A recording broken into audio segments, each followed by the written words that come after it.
আমরা সমাজে উইরা আসি নাই, আমরা এই দেশের নাগরিক। আমরা বসেন বসেন আমরা ট্যাক্স হোল্ডার নাগরিক, ট্যাক্স দেই আমরা ট্যাক্স। আমরা ট্যাক্স ছাড়া এই দেশে থাকি না। ওয়াজ মাহফিলে আসি আমরা অনুদান দিয়ে সার্বিক সহযোগিতা করে এখানে এসে দাঁড়াই। আর অনেক সবার কথা বলছি না, অনেক বক্তা আছে অর্থের বিনিময়ে এখানে আসে। বিচার করতে হবে একজন সমাজবাসী, সমাজপতি, সমাজের যে কমিটি, সে যতটুকু এই সমাজের কল্যাণের কাজ করতে পারবে একজন ইমাম কিন্তু পারে না। সে তো ইমামের দায়িত্ব নিয়ে বসে আছে। আর সভাপতি সাহেব যেই কথাগুলো বললেন ওইগুলোই আমাদের পাথেওর জন্য যথেষ্ট। কেননা ওনারা আমাদের দেশের কর্ণধার, ওনাদের কৃপাই আমরা বেঁচে আছি। ওনাদের কৃপা যদি না থাকতো তাহলে হয়তো আমরা দেশে থাকতেও পারতাম না, বা দেশে থাকতামও না। কোথায় থাকতাম আল্লাহই জানে। বিদায় আমি কথা লম্বা করতে চাইতেছি না, আমিও আপনাদের কাছ থেকে বিদায় নিতেছি। আমার পরে যেই বক্তা উনি আসবেন, আমি আপনাদের কাছে অনুরোধ রাখব যে আপনারা ওনার কথা শুনবেন এবং দোয়া পর্যন্ত বসবেন, তারপরে এটাকে পরিসমাপ্তি ঘটাবেন। বলে আমি আমার কথা শেষ করলাম। ওমা আলাইনা ইল্লাল বালাগ।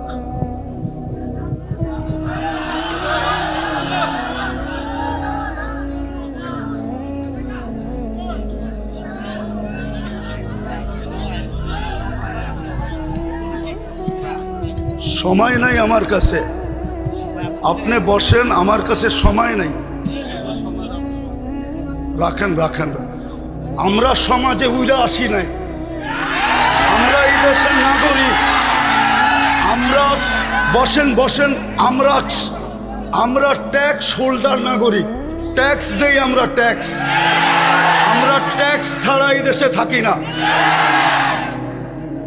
আপনারা বসেন। আমাদের দেশের কালচার এটা হয়ে গেছে। সবাই হুজুরদের কথা বলে, কিন্তু হুজুরদেরকে আন্ডার এস্টিমেট করে। আমি পায়ে হাত দিয়ে বলবো, আমাকে কেউ আন্ডার এস্টিমেট করেন না। আপনারা আমাকে চিনেন না, আমার পরিচয় জানেন না। বসেন, আপনারা বসেন। আমার পরিচয় আপনারা জানেন না, আপনারা আমাকে আন্ডার এস্টিমেট করেন না। আমরা সর্বওয়াজ মাহফিলে এটা ভুগতেছি আজকে 16 বছর ধরে না। আমরা জন্ম থেকে জ্বলছি, যেটা বাংলাদেশের প্রবাদ বাক্য, আমরা জন্ম থেকে জ্বলছি। জন্ম থেকেই জ্বলা। আর কতদিন? আপনাদের পায়ে হাত দিয়ে বলি বসেন, আওয়াজ করবেন না, কেউ আওয়াজ করবেন না। আমাদের সময়ের দাম আছে, আমাদের সময়ের দাম আছে। এরকম যে আমাদের সময়ের দাম নাই বা আমাদের এইটা কইরা খাইতে হবে এরকম কোনো জরুরি না যে আমাদের ওয়াজ করেই খাইতে হবে। আমাদের খাওয়ার অনেক ব্যবস্থা আল্লাহ রেখা দিছে। যেই আল্লাহ আমাকে জন্ম দিছে উনি আমার খাওয়া তৈরি করেন নাই না, খাওয়া ছাড়া আমাকে দুনিয়াতে পাঠায় দিছে যে আমাকে এইভাবে কইরা খাইতে হবে। আপনাদের পায়ে হাত দিয়া বলি, আওয়াজ করবেন না। বাস আমি যেটা বলছি, সভাপতি সাহেব আমাদেরকে দিক নির্দেশনা ভালোই দেখাইছেন, খারাপ না। কিন্তু আমি আপনাদেরকে বলতেছি, আমার হাতে সময় নেই, আমার আরেকটা প্রোগ্রামে যেতে হবে। আমার এইখানে লেখা আছে 9টা। দেখেন যদি লেখা না থাকে। এখন বাজে কয়টা বলেন তো আপনারা? হ্যাঁ, আপনারা আপনাদের লেখার উপরে আন্তরিক না? আন্তরিক না? আপনারা তো আন্তরিক না। আপনারা আমাকে 9টার সময় দিতে পারেন নাই। আপনারা এখন বাঁচতে শেষ 35 মিনিট আপনারা আমার লস করছেন। বিদা আমি আপনাদেরকে সময় দিব কোত্থেকে? আমার তো ছিল 9টার থেকে আমি 10টা দিব আপনাদেরকে 1 ঘন্টা। আমার মিশনই তো এই যুবকদেরকে নিয়ে খেলা। আমি তো যুবকদেরকে নিয়েই খেলি। যুবকদেরকে তো আমরাই তৈরি করছি। আমি যদিও দেশের স্বাধীনতা দেখি নাই, আমি দেখবো কোত্থেকা? ওই 4 তারিখের রাত্রে তো আমি ইংল্যান্ড থেকে কানাডায় যেতেছিলাম। আমি তো জমিনেই ছিলাম না, 39,000 ফিট উপরে ছিলাম। নামার পরে আমি শুনছি দেশ স্বাধীন হয়ে গেছে। ওই দিন থেকে আমার দিলে জন্ম নিছে। আর আমি জানি আমার দেশের যুবক নিয়ে কোথায় রিচার্জ চলতেছে। আমার দেশের কয়জন বলতে পারবে এটা আমি জানি না, কিন্তু আমি জানি আমার দেশের যুবকদেরকে নিয়ে কোথায় রিচার্জ চলতেছে, কোন কোন দেশে বাংলাদেশের যুবক নিয়ে রিচার্জ চলতেছে। যে একটা দিন ছিল স্বপ্নে ভাবতে পারতো না। স্বপ্নে যদি কেউ কাজ করা ভাবতো যে উনি স্বপ্নে ভাবতেছে ঘুমের ভিতরে যে কাজ করা ফেলবে, তো উঠা দেখছে হ্যান্ডকাপ নিয়ে দাঁড়ায় আছে। যদি জিজ্ঞাসা করে হ্যান্ডকাপ, বলে তুমি তো স্বপ্নে দেখতেছিলে না সরকার কাজ করবা। আমরা টেকনোলজির মাধ্যমে জেনে ফেলছি, বিধায় তোমার হাতে হাত করি পড়াইতে চলে আসছি। আমার দেশের যুবকরা স্বাধীনতা আইনা দিছে। যুবকরা যদি না দাঁড়াইতো আরো 50 বছরের ভিতরও কারো স্বাধীনতা আনার ক্ষমতা ছিল না। বিধায় আমার যুবকদেরকে নিয়ে কোথায় রিচার্জ চলতেছে আমি জানি। আমি জানি পেন্টাগনের কোন কামরায় রিচার্জ চলতেছে। পেন্টাগন চিনো তোমরা? হ্যাঁ, পেন্টাগন তো চিনো না, ঠিক না? কোন কামরায় পেন্টাগনের রিচার্জ চলতেছে বাংলাদেশের যুবক, এগুলা কি? বিদায় আমার মিশনই হলো যুবক নিয়ে খেলা। নাইলে আমি গত বছর এখানে আসছিলাম রাত্র 1টার সময়। আমি জানছি আমি এইখানে আসবো কয়টায় জানেন? 8টার সময় জানছি আমি এইখানে আসবো। যদি আমি জানতাম তো আমি আসতাম না। কসম খোদা, আমাকে কেউ নিয়ে আসতে পারতো না। আমি জানছি 8টার সময় যে আমি এখানে যেতেছি, কিন্তু আমি এর আগে জানতে ছিলাম আমি আরেকটা মার্কেট আছে ওইদিকে। কি মার্কেট জানি? সুলতান মার্কেট যাব, কিন্তু আমাকে বাইপাস করে এখানে নিয়ে আসছে। আমি জানলে আসতাম না, আমার আসার ইচ্ছা ছিল না। সময়টা অনেক চলে গেছে। মানুষের মেমোরির ভিতরে একটা জিনিস সেট থাকে, সেটটা নষ্ট হয়ে গেছে। এখন আপনাদেরকে আমি কি শোনাবো, কিন্তু এতটুকু শোনাবো যুবকদেরকে, যৌবনের মূল্যায়ন করো। কেননা তোমার উপরে আল্লাহর বাজেট ব্যয় হইতেছে। আমাদের সবার উপরেই আল্লাহর বাজেট ব্যয় হইতেছে। যতই ব্যক্তিত্ব দেখাই না কেন, যদি আল্লাহর কাছ থেকে পানির দামে অক্সিজেন কিনতে হতো, তাহলে ডেলি 16,500 টাকা বিল দিতে হতো। মাসে 4,95,000 টাকা বিল দিতে হতো। এই এলাকায় বাড়ি আর ঘর আর বিল্ডিং কারো লেংটি পর্যন্ত থাকতো না, লেংটি। বিদায় তোমাদের পায়ে হাত দিয়ে বলি, যৌবনটাকে মূল্যায়িত করো। অমূল্য রত্ন আল্লাহ দিছেন। পুরুষকেও বলি পুরুষত্বের মূল্যায়ন করেন, মা বোনদেরকে বলি মাতৃত্বের মূল্যায়ন করেন। চলে যেতে হবে কালকে আল্লাহর কাছে। দুনিয়ায় কয়দিন? দুনিয়ার বাহাদুরি কয়দিন? হাতে আছে যতদিন, বা আপনি বেঁচে আছেন যতদিন। নাইলে অতীতেই তো দেখতাম তেল মারতে মারতে মারতে মিডিয়ালারা তেলের দাম বাড়ায় দিছিল।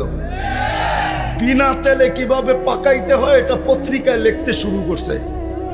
আজকেও দেখতেছি স্বৈরাচার বলতে বলতে গলা শুকায়া ফেলতেছে, মাঝে মাঝে শুকায় আবার পানিও খায়। তো চিত্র তো দেখতেছি আমাদের চোখেই। দুনিয়ায় কতক্ষণ? আমি বেঁচে আছি যতক্ষণ, অথবা আমার কাছে আছে যতক্ষণ। যেদিন থাকবে না, আমিও থাকবো না, আমার কাছেও থাকবে না। এই জন্যই মৃত্যু লগ্নে 4জন ফেরেশতা আসে। প্রথম ফেরেশতা ধ্বনি দেয় কানের ভিতরে, ইনকতা আতিল আজাল অনকতা আতিল আমাল, তোমার বয়স শেষ, আশা শেষ। দ্বিতীয় ফেরেশতা একটা চিৎকার দিয়া কানটাকে ফাটায় ফেলে, সালাল ইস্তেগাল, বড় ব্যস্ত ছিল, আল্লাহ ডাকলেও আসার সুযোগ হইতো না। আল্লাহ ডাকে, কে ডাকে? কে ডাকে? 5 বেলা কে ডাকে?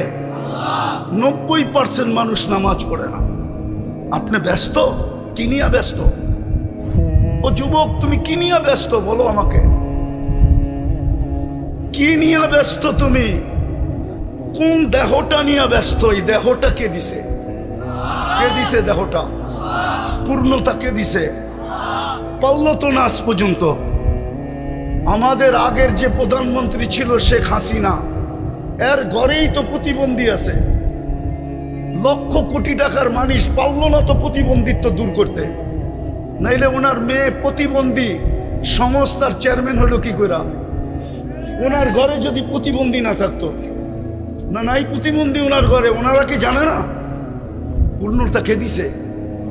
হ্যাঁ, কে দিছে? এটার ভিতরে পূর্ণতা কে দিছে?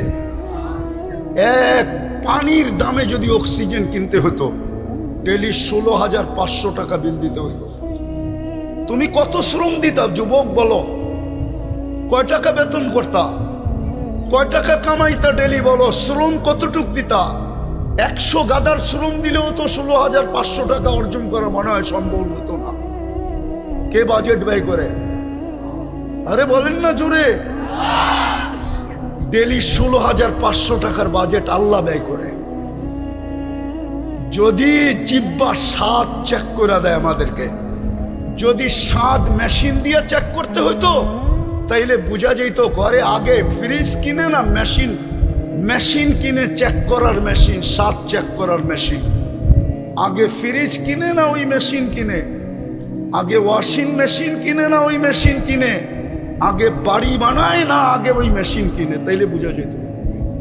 আমাদের বিত্তশালীরা তো আমাদের দেশে চিকিৎসা করে না, কেননা আমাদের দেশের 80% রিপোর্ট বলে ভুল হয়।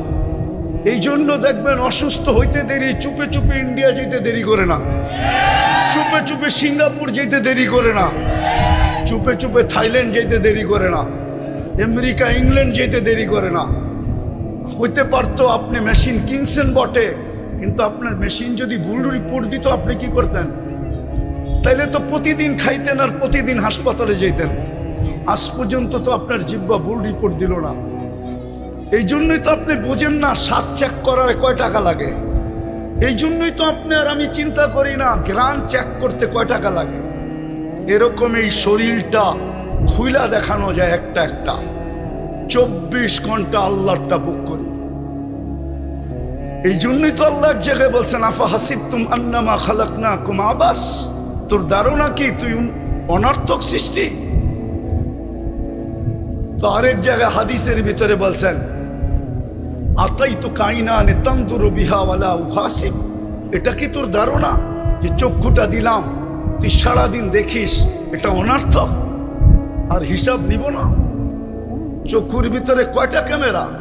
2 চোখে 26 কোটি ক্যামেরা। যুবক যখন তুমি তাকাও তো 26 কোটি ক্যামেরা একসাথে ফ্লাশ করে, একসাথে ফ্লাশ। যেরকম তোমাদের ক্যামেরায় ফ্লাশ হয়, এরকম 26 কোটি ক্যামেরা একসাথে ফ্লাশ হয়।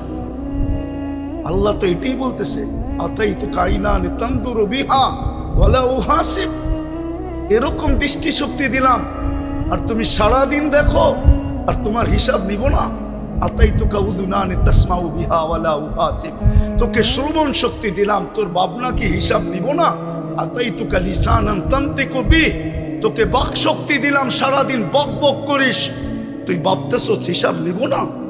শুধু হিসাব নিব না, কোরআন বলতেছে ওয়া রাকিবুন আতীদ, মা মিন কওলিন ইল্লা লাদাইহি রাকিবুন আতীদ। আল্লাহ বলে তুই চৌকিদার বসায় রাখছি, অডিও চলতেছে, 24 ঘন্টার অডিও চলতেছে। এমন কি ঘুমের ভিতরে কি বলো ওইটা অডিও চলতেছে। যদিও ঘুমেরটা ডিলিট করে দেওয়া হবে, বাকি একটাও ডিলিট হবে না। আল্লাহ বলে আতাইতুকা আকলান তুমাইয়িসু বিহি। এরকম একটা ব্রেন দিলাম যেটা দিয়ে তুমি ভালো মন্দ বোঝো, আর তুমি ভাবো তোমার হিসাব হবে না, তোমার হিসাব হবে না। আতাইতুকা কলবান তাতাফাক্কারু বিহি ওয়ালা ইউহাসিব। আতাইতুকা ইয়াদানি তাবতিশু বিহা ওয়ালা ইউহাসিব। হাত দিয়া কর্ম করো, তুমি ভাবতেছো তোমার হিসাব নিব না। আতাইতুকা ইয়াদ রিজলানি তামশি বিহা ওয়ালা উহাসিব।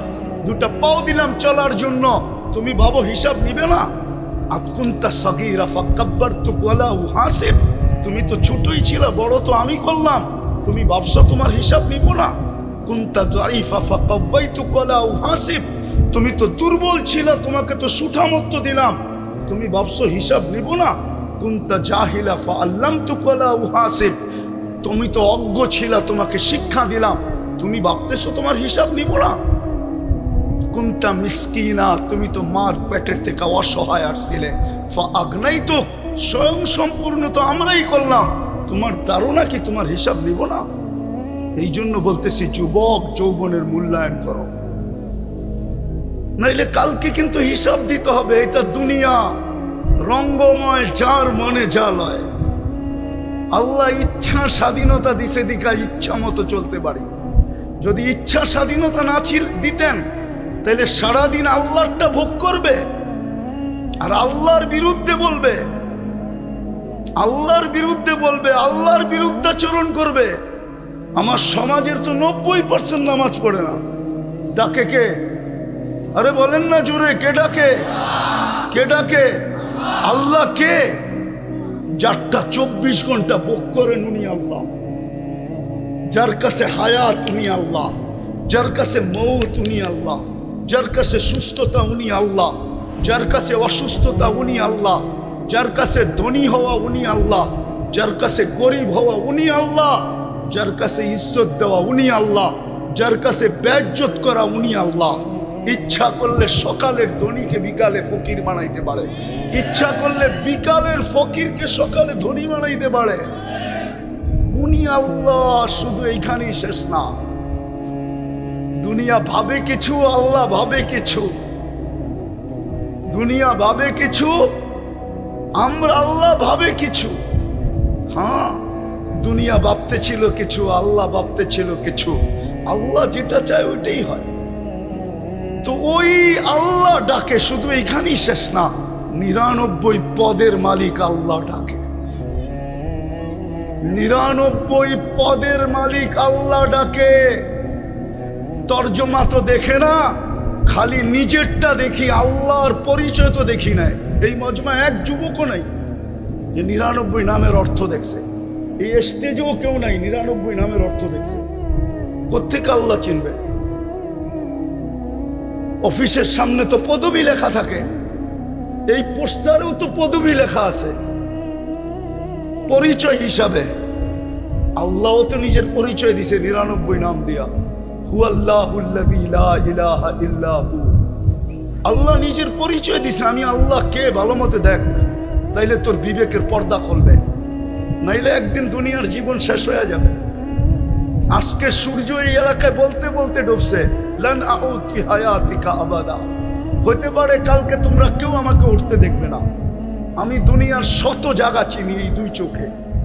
আমি একটা দেশ তো দেখি নাই এই পর্যন্ত। 103টা দেশ দেখা শেষ আমার, 7টা মহাদেশ দেখা শেষ আমার।